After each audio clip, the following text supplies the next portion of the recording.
వారు రాజుల వారసులు. నేడు నిరుపేద కూలీలు. దీనంగా మొఘల్ చక్రవర్తుల వారసుల పరిస్థితి. మొఘలులు భారతదేశాన్ని వందల ఏళ్లు పాలించారు. దేశంలో అనేక నిర్మాణాలు చేశారు.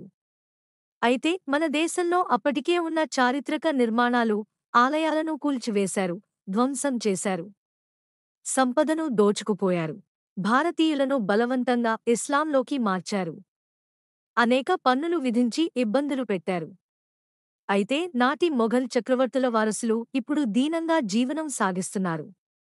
రాజవంశీయులు కూలీలుగా పనిచేస్తూ దుర్భర జీవనం సాగిస్తున్నారు.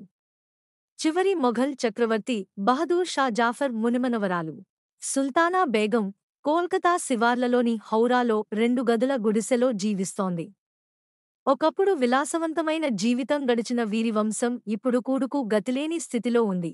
చివరి రాజు బహదూర్ షా జాఫర్ 1837లో సింహాసనం అధిష్ఠించాడు. అప్పటికే మొఘల్ సామ్రాజ్యం బలహీనపడింది.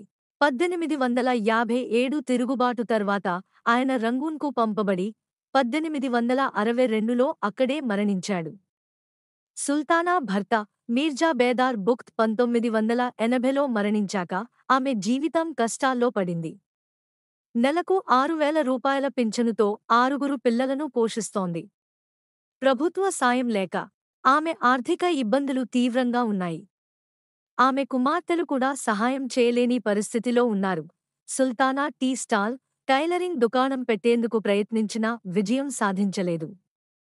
కొన్ని స్వచ్ఛంద సంస్థలు సాయం చేస్తున్నప్పటికీ ఆమె జీవితం ఇప్పటికీ దుర్భరంగానే ఉంది.